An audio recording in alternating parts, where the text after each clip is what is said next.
nos lembra da obra acabada de Deus, da nova criação.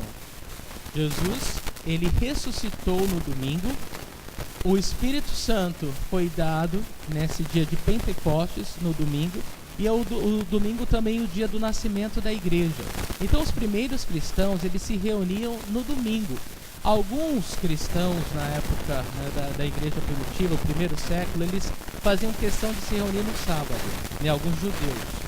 E Paulo teve que escrever lá em Romanos capítulo 14 e 15 sobre que para Deus não existe um dia mais sagrado que o outro, né? Todos os dias são especiais para o Senhor. E se para alguém, algum dia mais especial do que o outro, por favor, Paulo deixa muito claro isso, não pense que você é salvo por guardar esse dia sagrado, porque nós somos salvos somente pela fé, pela graça de Deus por meio da fé. Isso é algo que tem que ficar muito claro. Ou seja, se você quer considerar o sábado ou qualquer outro dia mais especial do que os outros, bom para você, mas não torna isso uma regra para o teu irmão, certo? Não pense que isso vai te tornar mais santo do que o teu irmão, ou que isso vai te garantir algum privilégio diante de Deus, porque não vai. Tudo bem? Então isso é muito importante para a gente entender a distinção entre o sábado e o domingo e o que significa para Deus.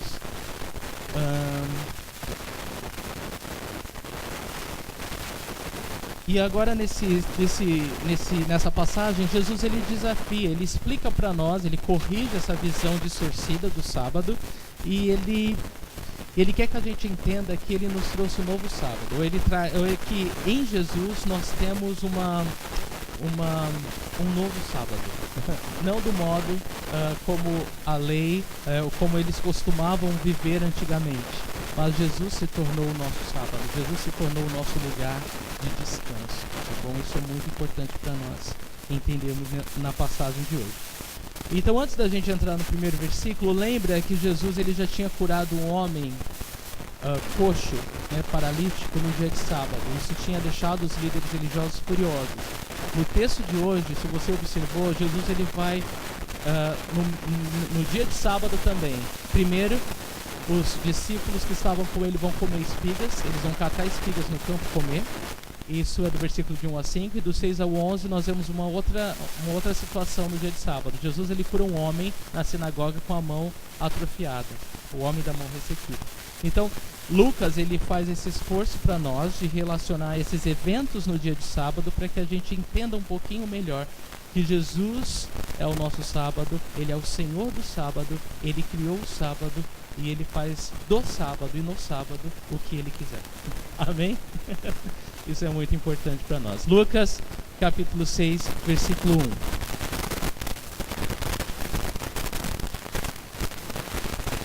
Certo sábado, enquanto Jesus passava pelas lavouras de cereal, seus discípulos começaram a colher e a debulhar espigas com as mãos, comendo os grãos. Então você imagina a cena. Imagina um campo de milho, né? E aí os discípulos de Jesus estão passando por esse campo. E os discípulos, eles veem algumas espigas espalhadas no chão. Eles pegam, né? Eles se abaixam, pegam aquelas espigas. Eles tiram aquela a palha, né? A capa, e começam a debulhar as espigas e comer os grãos. É essa cena que está se passando na nossa frente. Nada demais nisso, certo? Nada demais nisso. Os discípulos estavam com fome, havia uma oportunidade deles matarem a fome naquele momento. Deus já havia dado no Antigo Testamento uma lei, em Deuteronômio 23, 25, você anota, nós não vamos ver, falando que quando você fizesse a sua colheita, seja do que fosse, os grãos que caíssem você teria que deixar, para que caso alguém com fome passasse, tivesse a oportunidade de se alimentar. A única restrição que Deus deu é: jamais alguém tem que invadir o campo de outro com uma cesta e encher essa cesta de fruta ou de cereal, né? Tipo, roubar aquilo. Então, não, eles teriam que pegar o suficiente para matar a sua fome e deixar as demais para os outros, né? Quem mais tivesse fome. Então, o modo que Deus estabeleceu toda a sua lei foi perfeitamente para agradar a Deus, para abençoar mais o homem. Então tudo estava perfeito, eles não estavam em nada fora da lei. Era totalmente legal o que eles estavam fazendo. Vamos ver o versículo 2, Lucas 6:2.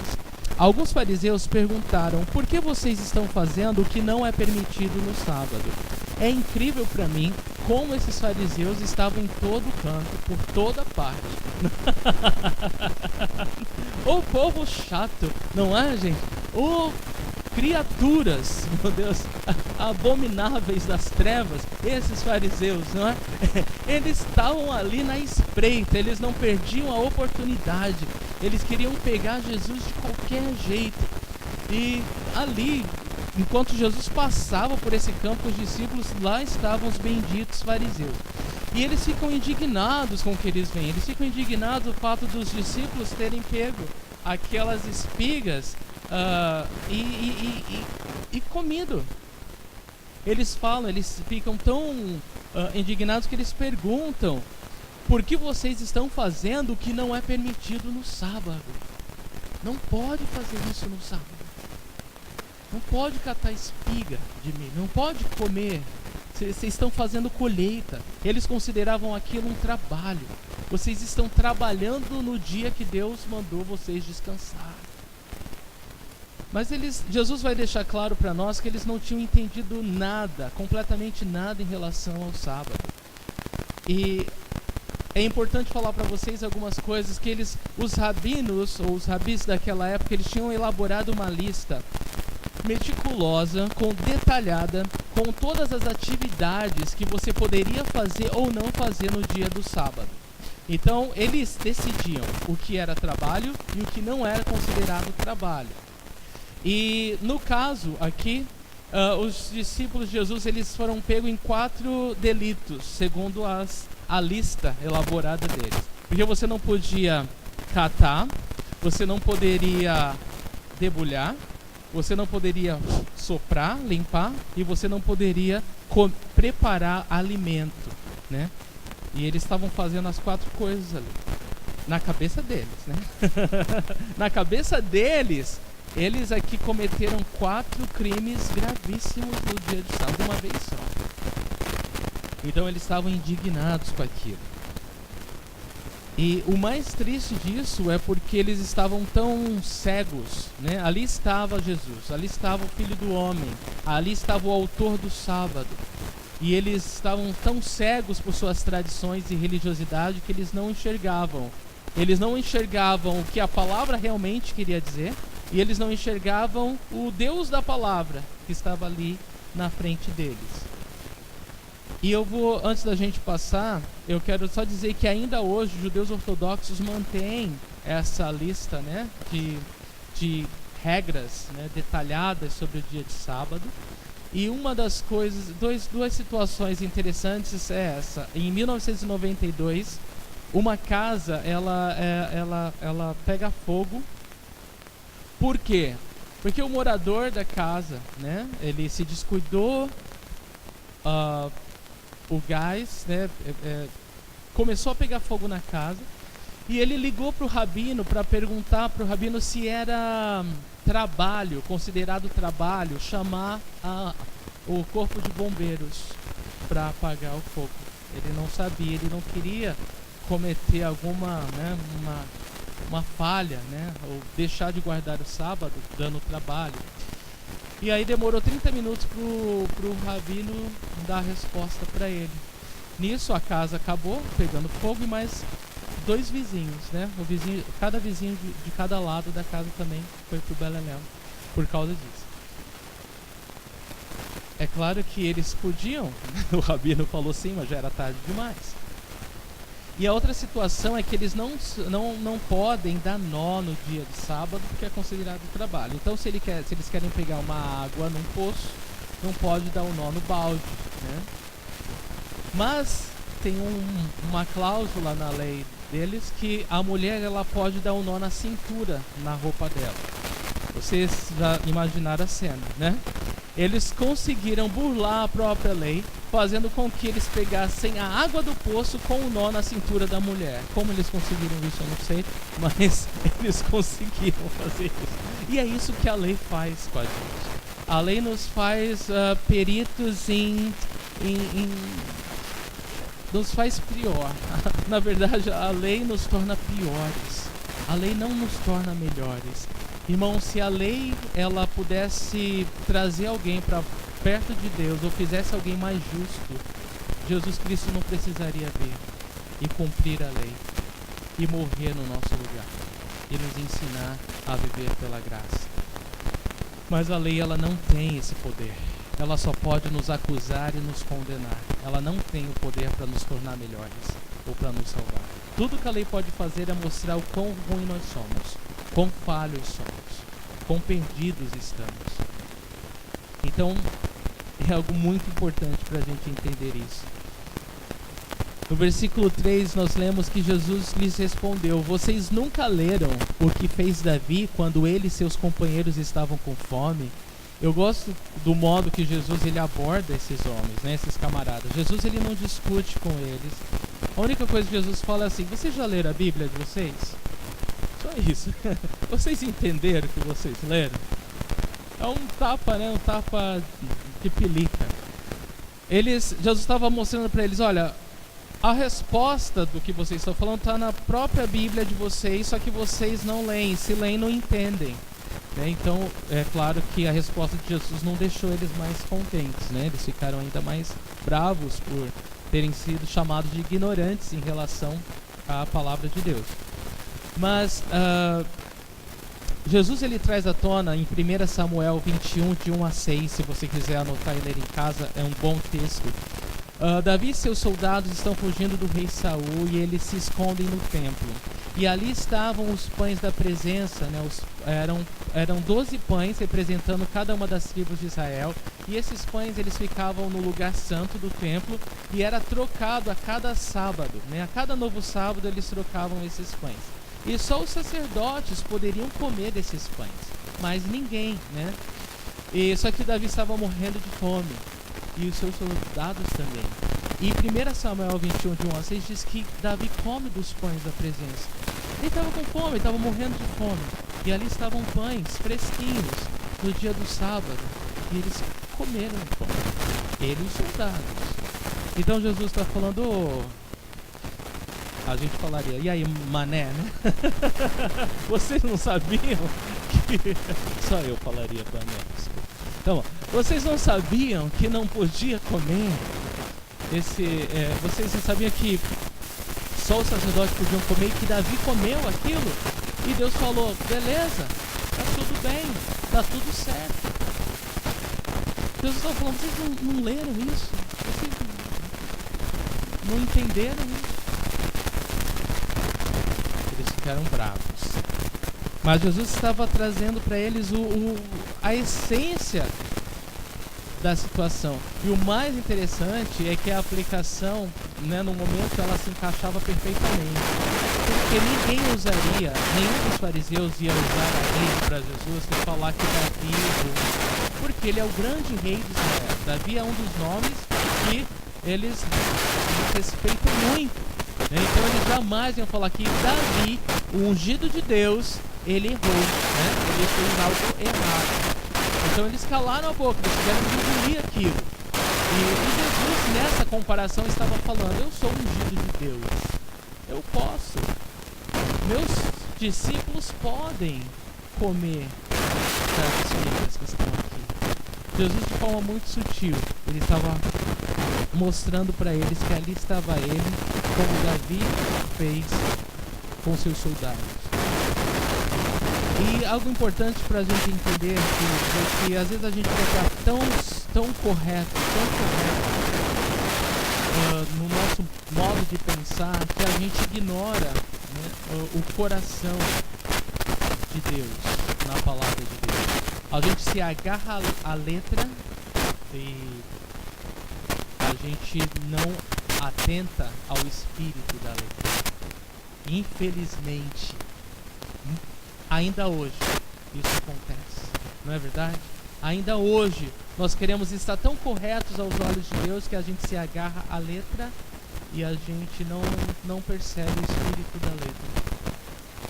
Que é só através de um relacionamento pessoal com Jesus que nós podemos compreender a palavra. Então, muito bem.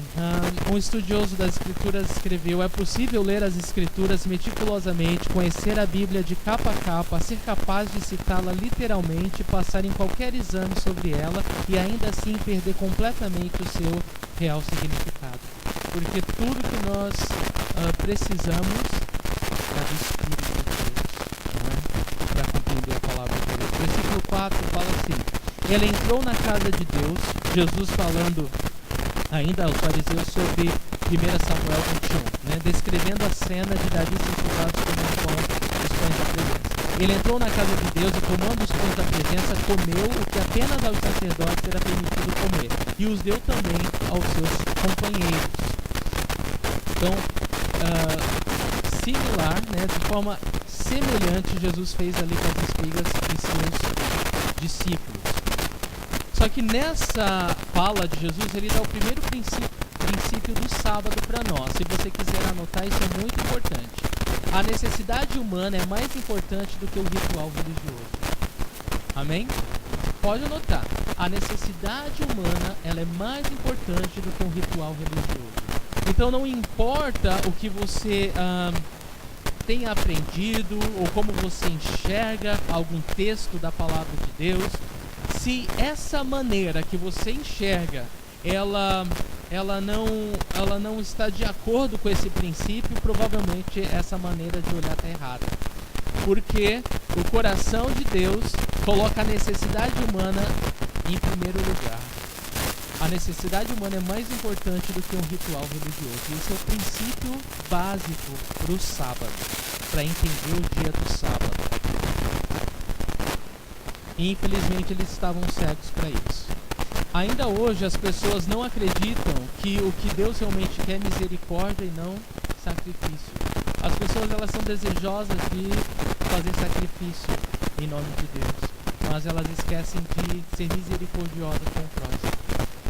E é estranho pensar o que o ser humano é capaz de fazer com o outro, ou deixar o outro sofrer, ou deixar o outro passar, para que ela se sinta bem com Deus. E isso não incomoda de modo algum o coração dessas pessoas. É uma hipocrisia sem fim. As pessoas não acreditam que o amor aos outros é mais importante do que os rituais religiosos. As pessoas, elas são prontas a julgar e condenar qualquer pessoa. E elas falam que estão fazendo isso em serviço a Deus. Mas o amor ao próximo é mais importante do que os rituais religiosos. E elas não acreditam que os sacrifícios que Deus requer é um espírito quebrantado e um coração contrito, como o Salmo 51 nos ensina. Então Deus, ele prefere isso. Ele prefere ver misericórdia em nós, ele prefere ver amor em nós, e ele prefere ver um coração quebrantado e contrito do que alguém que tenta se justificar diante dele por alguma prática religiosa. Deu para entender isso, igreja? Sim ou não? Amém. Isso é muito importante. Alguém escreveu o seguinte: qualquer aplicação da lei do sábado que opera em detrimento do homem está fora de harmonia com o propósito de Deus. Então Deus, ele criou o sábado para o homem e não o homem para o sábado. O homem é mais importante para Deus do que o sábado. Isso é muito importante, né? O homem é mais importante para Deus do que o dia de sábado. O dia de sábado Deus deu ao homem como um presente, como algo para abençoá-lo. Deus, ele não fez o homem para o sábado, mas o sábado para o homem. Isso é bem importante para nós. O versículo 5 diz: e então lhes disse, o Filho do Homem é Senhor do sábado. Então Jesus, ele conclui essa primeira cena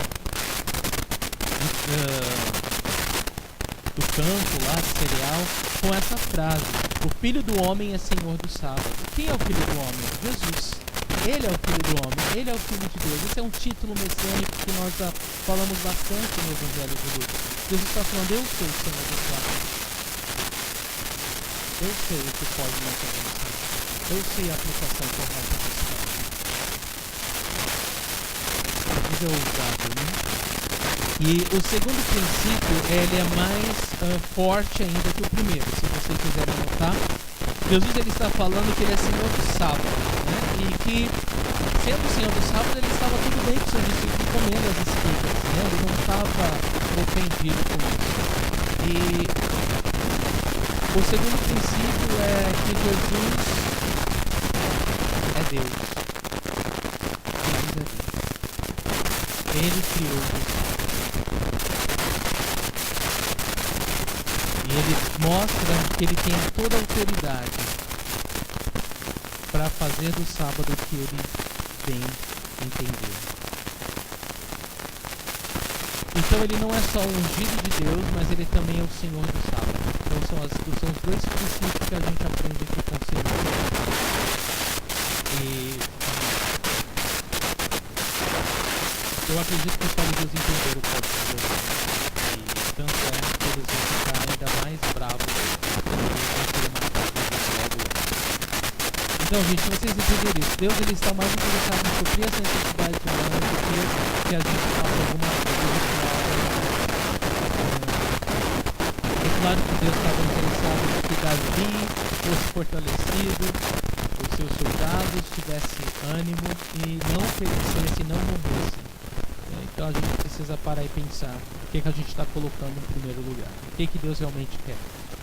No versículo 6 a gente vai ver uma nova história, tá? Lucas 6,6 diz assim: noutro sábado, então novamente um outro sábado, Lucas ele se esforça em fazer esses relatos para a gente entender o dia do sábado.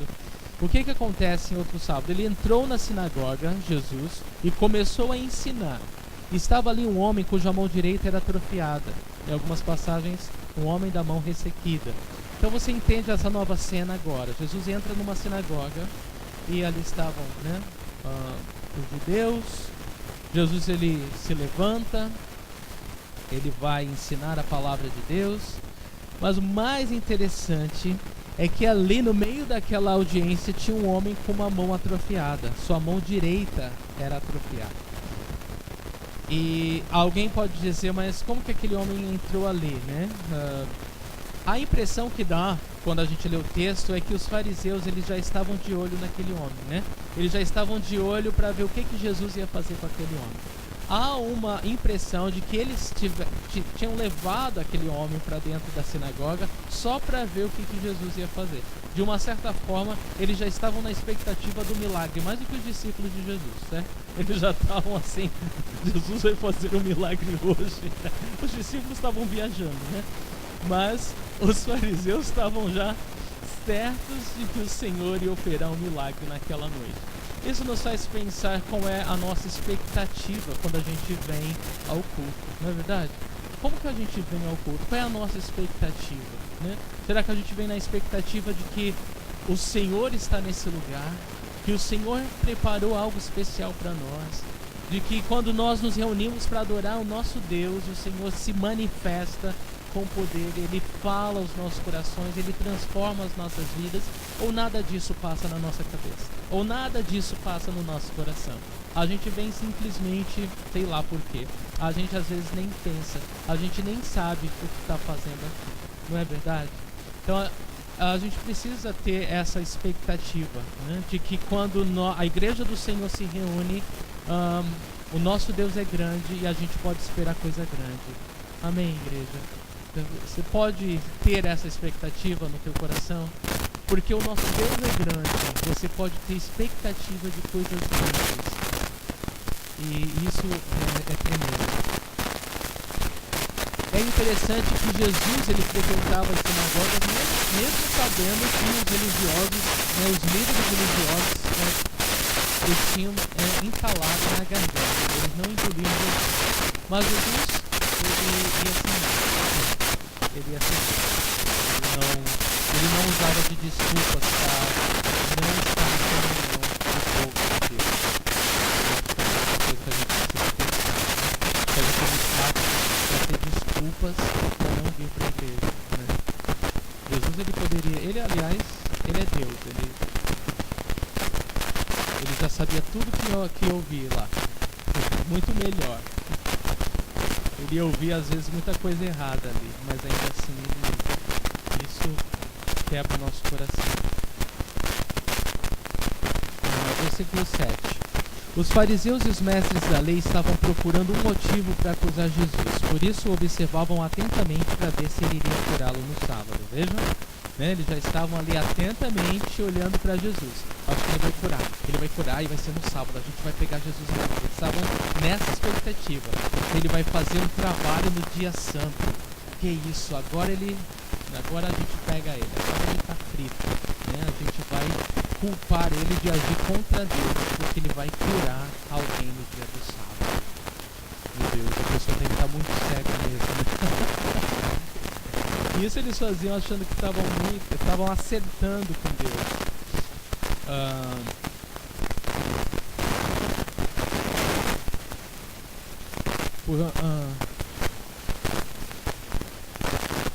Um exemplo, querido, que essa atitude deles mostra é como se um homem pudesse voar e ele fosse proibido pelos líderes de aterrissar em algum aeroporto.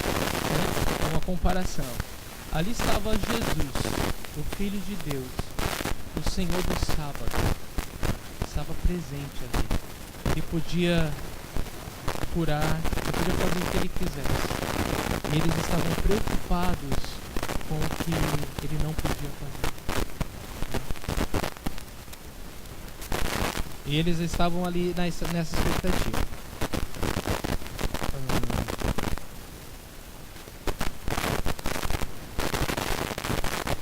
Versículo 8 diz o seguinte: Mas Jesus sabia o que eles estavam pensando e disse ao homem da mão atrofiada: Levante-se e venha para o meio. Ele se levantou e foi. Então Jesus ele sabia o que os fariseus estavam pensando. Jesus poderia falar: olha, eu vou deixar para curar ele depois, não vou causar polêmica, né? Jesus poderia, então, posso curar ele depois. Eu posso só pensar que ele está curado. Não posso falar, posso não falar nada e ele ser curado. Deus poderia curar aquele homem de qualquer forma, de qualquer hora. Mas Jesus ele faz questão de, no meio daquela sinagoga, falar: vem cá, levanta, vem aqui no meio. Tipo, todos os olhos agora estavam voltados para aquele homem. E a gente pensa: Jesus, o que você está fazendo?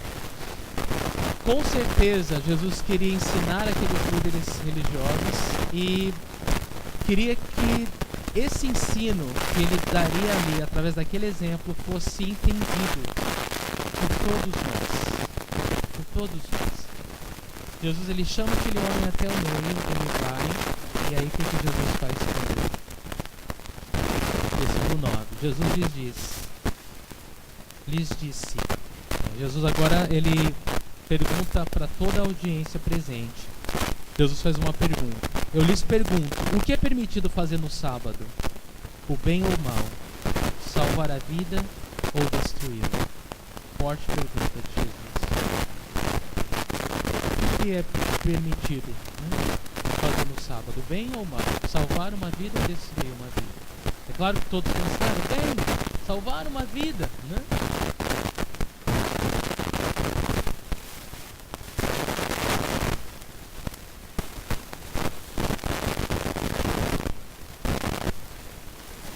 Olha só o que acontece. Lucas 6:10. Então olhou para todos que estavam à sua volta e disse ao homem: estenda a mão. Ele a estendeu e ela foi restaurada. Então Jesus ele mostra que ele é Deus, que ele pode curar mesmo no dia de sábado. E para mim é impressionante aquele homem, que ele deve ter tentado estender aquela mão várias vezes. Você não acredita que ele tentou estender aquela mão várias vezes? Eu acredito que sim. Mas de alguma forma, quando ele ouviu Jesus falar estenda a mão, aquela ordem entrou na mente dele e ele fez um esforço de estender a mão, movido pela palavra de Deus, pela palavra do Senhor Jesus. E o que chocou ele é que dessa vez ele conseguiu estender a mão. E não só isso, a mão dele foi totalmente restaurada. Ele foi curado. há muita coisa aqui para a gente pensar, né? O poder da palavra de Deus. O poder quando nós ouvimos a palavra de Deus com fé. Muitas vezes nós pensamos em tantas coisas que nós gostaríamos, que nós precisamos, que nós estamos orando, mas quando nós ouvimos do Senhor, quando nós lemos a palavra de Deus e fé é gerada dentro de nós, é como se todo obstáculo que nós enfrentamos fosse ultrapassado. Porque a fé nos deu poder para fazer a vontade de Deus. Então aquele homem, ele creu, ele obedeceu e ele foi curado. Não é assim que funciona? É exatamente assim. Nós ouvimos, nós cremos, nós obedecemos e nós vemos o resultado. Isso é poderoso demais. Na pergunta que Jesus fez se era o que deveria fazer no sábado, o bem ou o mal, ele mostra que o coração de Deus para o dia de sábado é que o sábado, qualquer bem é possível ser feito no dia de sábado. E mesmo que na abordagem legalista dos fariseus isso, né, não estivesse presente, Jesus ensina a eles o que é correto fazer. Alguém também disse: certamente não há profanação das ordenanças divinas tão poderosas como aquela que obstrui a prática da compaixão. Quando nós queremos fazer o bem, quando nós amamos as pessoas, a gente precisa entender que essa é a vontade de Deus. Não importa o dia e a circunstância. A primeira vez que Jesus ensina aos fariseus sobre o sábado, ele usa a palavra de Deus, né, ele usa lá o texto de 1 Samuel 21 para corrigir. Mas dessa vez ele se baseia na própria natureza do dia do sábado. O dia do sábado é do Senhor e ele faz o que ele quer no sábado. A natureza do dia do sábado é para o bem e nunca para o mal. É para estender a mão e abençoar e nunca para encolhê-la e deixar o outro sofrer. Deus, ele deu o sábado para abençoar e não para atrapalhar o homem. E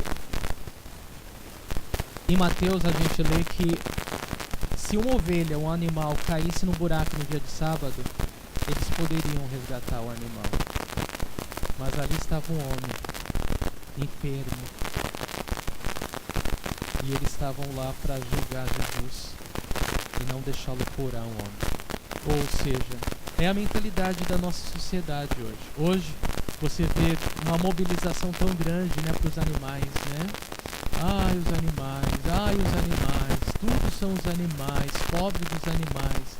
Mas o ser humano, as pessoas estão morrendo, as línguas do lado, né, das pessoas, elas não estão nem aí. Nem aí. Estranho, né? É muito estranho isso. É a mentalidade deles. Uma ovelha a gente pode ter o trabalho de resgatar, mas um ser humano é pecado ajudar, é pecado curar. Versículo 10: então olhou para todos os que estavam à sua volta e disse ao homem: estenda a mão. Perdão, já li esse. Versículo 11 agora. Mas eles ficaram furiosos e começaram a discutir entre si o que poderiam fazer contra Jesus. Então a reação dos líderes religiosos foi o que? Fúria, ira, raiva. Eles estavam indignados com o que Jesus fez.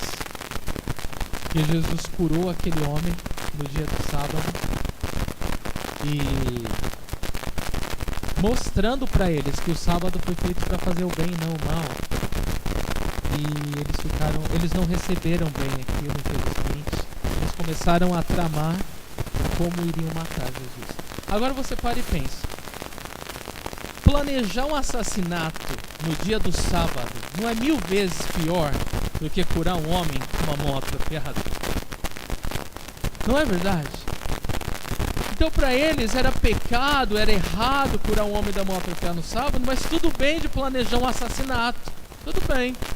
Qual o trabalho, né? De já planejar um assassinato? Está tudo bem, está tudo conforme, né? Não estamos fazendo nada de errado. Mas isso é só para a gente ter uma ideia de quanto o coração legalista ele é capaz de coar o mosquito e engolir um camelo. Não é? A gente fica tão cego, a gente fica tão perdido, a gente fica tão preso naquilo que a gente pensa, naquilo que a gente acha, que a gente não enxerga o que a gente está fazendo. E esse é o maior problema. E essa é a lição que fica para nós. É uma atitude chocante e a gente precisa entender que Jesus ele não veio reformar o sábado. Ele não veio se encaixar num sistema religioso, mas ele veio nos libertar daquilo que nos prende. De tudo que prende a nossa mente em relação à religião. Quando nós vivemos a nossa fé baseada em rituais, em atividades religiosas, nós estamos correndo esse risco. Nós estamos tão focados na atividade religiosa que nós esquecemos que vivemos entre pessoas que têm necessidade, dores, lutas, e nós podemos ficar tão indignados muitas vezes porque o trabalho não está sendo feito. Vocês entendem o que eu quero dizer? A gente esquece o ser humano, esquece o que é mais importante. A obra de Deus, o trabalho de Deus, Ele vai fazer. Ele tem todo o poder. O que Deus quer de nós é que a gente seja capaz de olhar para as pessoas e ter empatia e amá-las e sentir as dores delas. Se importar com elas de uma maneira que elas sabem que Deus se importa. Nós somos o povo de Deus. Nós somos a igreja do Senhor. É tão fácil para nós vivermos como esses fariseus, irmãos. Nós temos nossas regras, nós temos aquilo na nossa cabeça que precisa ser feito e a gente pode ignorar tudo à nossa volta para conseguir fazer aquilo. Então a gente precisa parar um pouco. Calma, peraí.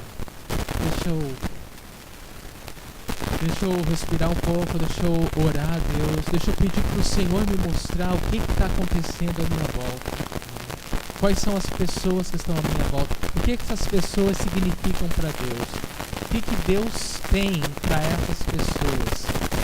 E como eu posso ser usado por Deus para tocar essas vidas?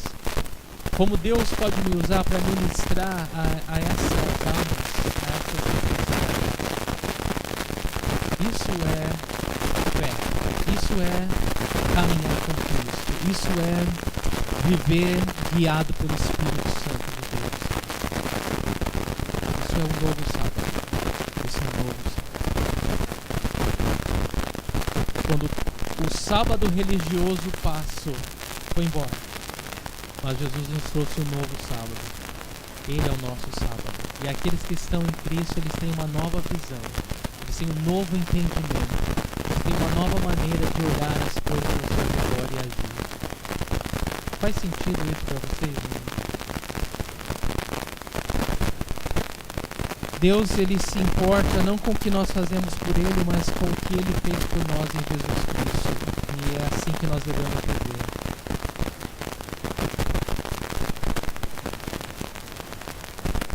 Eu quero terminar lendo Mateus 11, de 28 a 30, que a gente ora.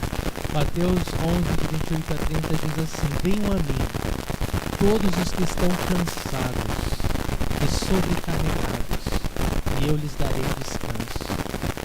Tomem sobre vocês o meu jugo e aprendam de mim, pois sou manso e humilde de coração, e vocês encontrarão descanso para as suas almas, pois o meu jugo é suave e o meu fardo é leve. Jesus é o nosso sábado, Jesus é o nosso descanso.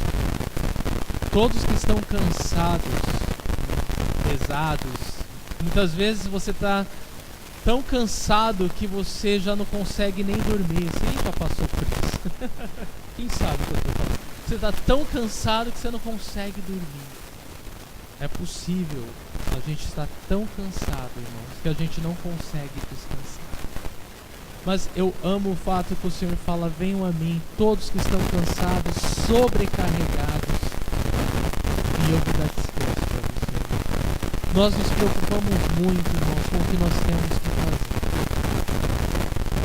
Eu não vou negar que nós temos que ser responsáveis.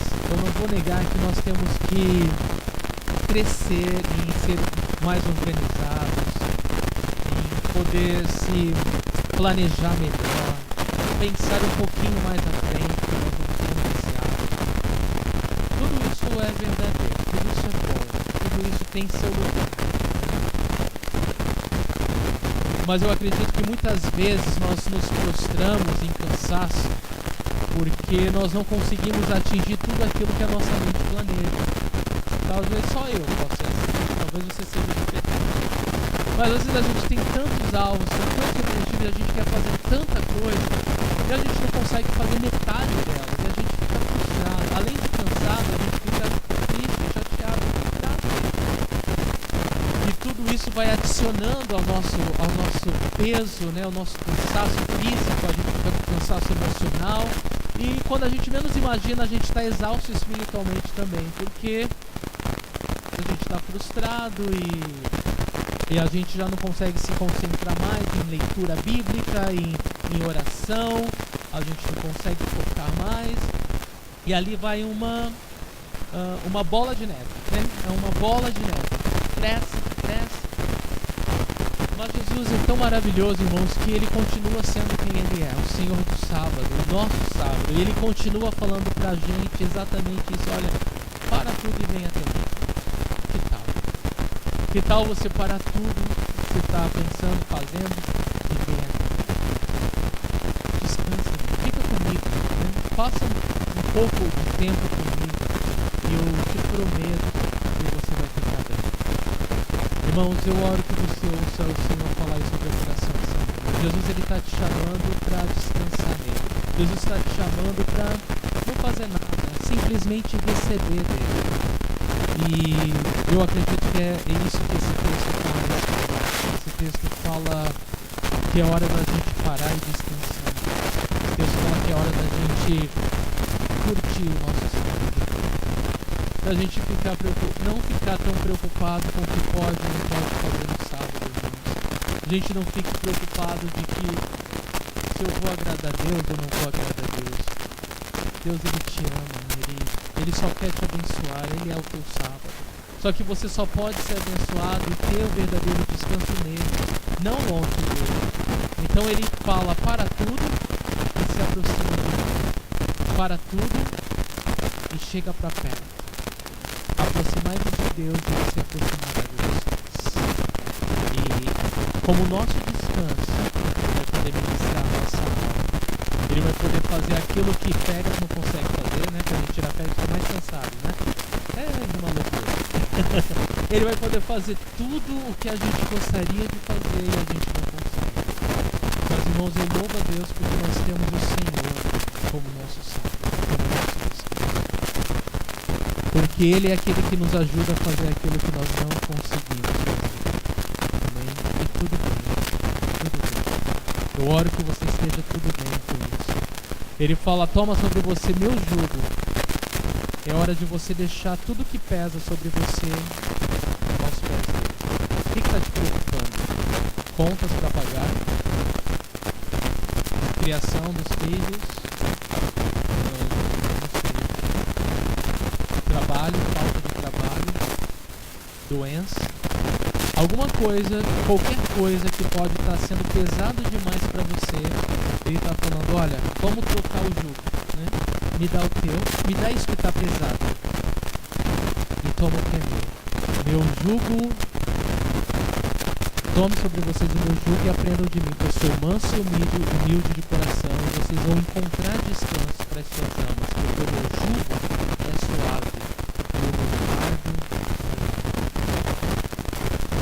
Será que nós entendemos isso hoje, irmãos? Se nós conseguimos entender isso essa noite, Deus falou ao nosso coração tremendamente, nós vamos sair daqui abençoados. Se nós conseguimos essa noite deixar aos pés do Senhor tudo que nos preocupa e receber dele o jugo suave dele e o fardo leve, é tudo que o Senhor tem para nós, é tudo que o Senhor quer para nós essa noite. Amém? Vamos ficar em pé e orar.